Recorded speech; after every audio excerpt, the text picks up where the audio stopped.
Okay. Kung tututukan kita ng baril, papasukin ko bahay mo na may baril ako. Nag-warning shot ka, pinutukan kita pabalik. Is it not an attack?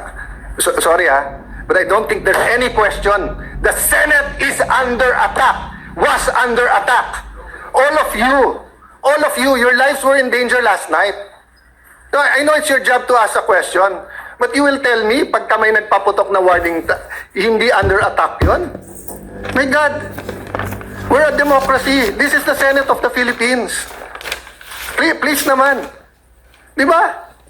Yeah. What do you think happens when there's no democracy? Who's the first casualty? The media. Wala nang media kapag wala. Di ba? Pag sinabing kami muna nagpaputok, umatras sila, or security guard ng GSIS yun, di sabihin nyo, baka ito ay gawa-gawa lang, baka ito ay drama.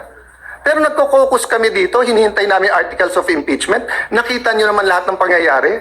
Napakagaling ko naman mag-orchestrate ng lahat na yan. Kaya kong papuntahin dito mga armadong grupo. You know my history. I've been in government since 1992. Do you have any history of doing that?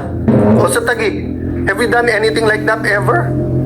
No, so, excuse me, I mean, I'm not taking offense at the question, but, you know, if you have any doubt, you're doubting our democracy, you're not doubting my statements. Ko lang, sir. Yung kalaban po, pwede na natin sabihin na, sir, sinabi kasi ni Senate Sec Dong Mendoza right after the shots were fired last night na perceived NBI. Are you ready to say that na perceived NBI yung kalaban?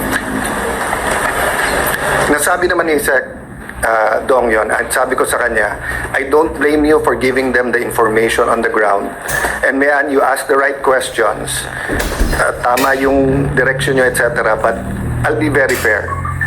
When the President called to check how we are, and when the President said, it's not government, it's not the AFP, it's not the PNP, it's not the NBI, of course, he's the President. I'll give him the benefit of the doubt. I'll assume.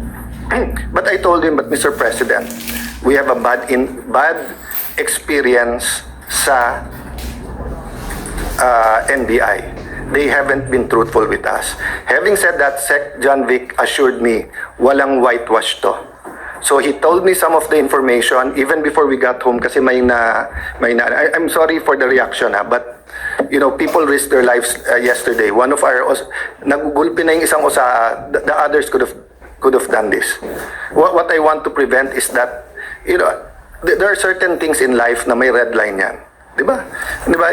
You don't, you know, you respect your parents, unahin mo yung mga tatanda, di ba? Pero kung yun ay mga normal na kabastusan, di ba? But you don't attack Malacanang. You can march, you can protest.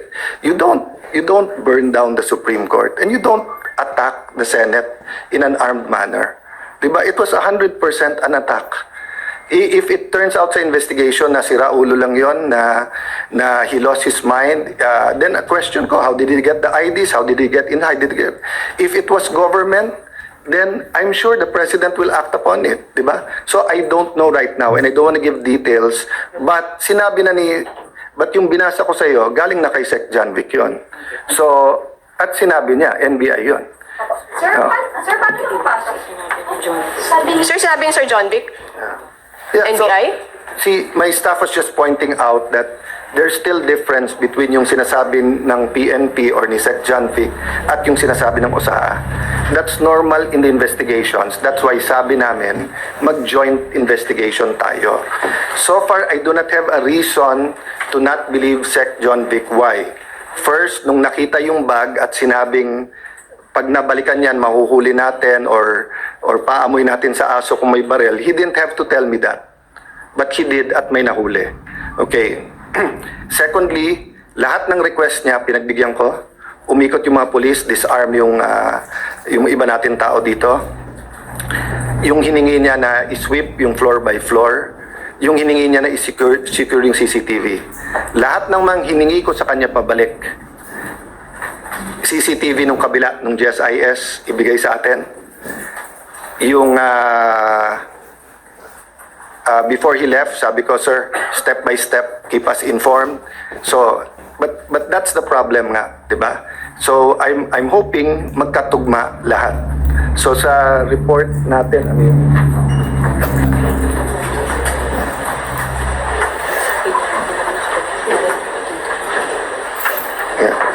So, sa report kay Sec. John Vic, nakababa yung barel. Sa report sa atin, the Sergeant of Arms asked the individuals to identify themselves. Sino yan?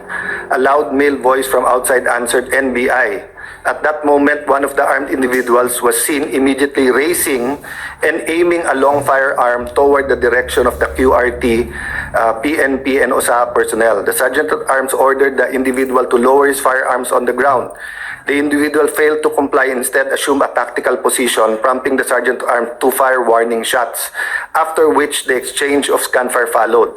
The exchange lasted approximately 3 minutes. So, siguro you could see why I was upset. Because yung Sergeant of Arms, hindi ako naglagay niyan, ha? I wasn't Senate President before this. I forget now kung si Senator Cheese or Senator Subiri, no? But he's a respected general, okay? And you don't get to be a respected general by being a cowboy or gung-ho na hindi ko lang gusto mukha mo, paputok na, di ba? So when he reported that, may assumption of regularity, but I told Sec. John Vic, if you want anyone to excuse themselves from the investigation because they themselves investigation, ako, kung gusto niyo ako imbestigahan, I will excuse myself from the investigation. So ganun kami ka-open para malaman nga natin. Because nga, you know, when you get used to something, it becomes regular. So because we got used to may nag-hold up sa mga kantong madidilim, parang pag news, sige news pero okay lang. So you remember the first time na may na-rape na 2-year-old or 3-year-old, how outraged everyone is? People are still outraged, but when people realize that Shabu does that to the mind, di ba? Parang nagiging normal sa iba eh, which we cannot allow to happen. So whether it's a heinous crime or an attack on the Senate, we cannot allow that to become the new normal. No, that's why until this point, di ba? I've been totally logical reason, but you know, to say na kami pa umatake doon and everything, I could have, if Senator Bato and I wanted to plan him going out, it's very simple. Sumakay siya sa kotse ko, and I'll bring him out. Why? Hindi naman siya under arrest eh. Di ba? So I do not know why he did it that way. I haven't talked to him. Diba? But what I know is that he's not under arrest and hindi pa pinapakita hanggang sa amin ngayon ng NBI. But I do believe the President that he did not send anyone here to enforce that warrant. So ang question ko nga is why were they here? And pag ikaw ay nakita na at sinigawan, even assuming tama, nakababa yung barel, nagpaputok ka sa taas, warning shot, what do you do? Don't you show your badge and say and put up your hands and leave? Bakit siya nagpaputok pabalik? Knowing this is the Senate. So, for me, you know, we really have to know the truth. And by the way, that's why the last statement I told Secretary John Vic and Chief PNP Nartates before they left is that please use all your powers in intelligence, in peacekeeping, etc. to make sure no untoward incident sa impeachment. Nung una nga parang ang reaction, akala nila I was talking about government. No, sabi ko, I'm asking for your help, your expertise. Tell me what we need to do because nga, this simply cannot happen. You know, if that happens, people are gonna just keep pointing fingers. Sasabihin nung itim, gawa nung puti. Sabi nung puti, gawa nung itim. Sabi nung pula, gawa ng blue. Hindi tayo matatapos dyan.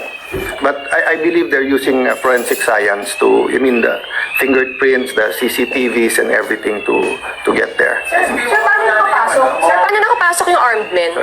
Sorry? Wala na po ba yung protected custody ni Senator Bato after nangyari? Well, you're under protection while you're under our custody.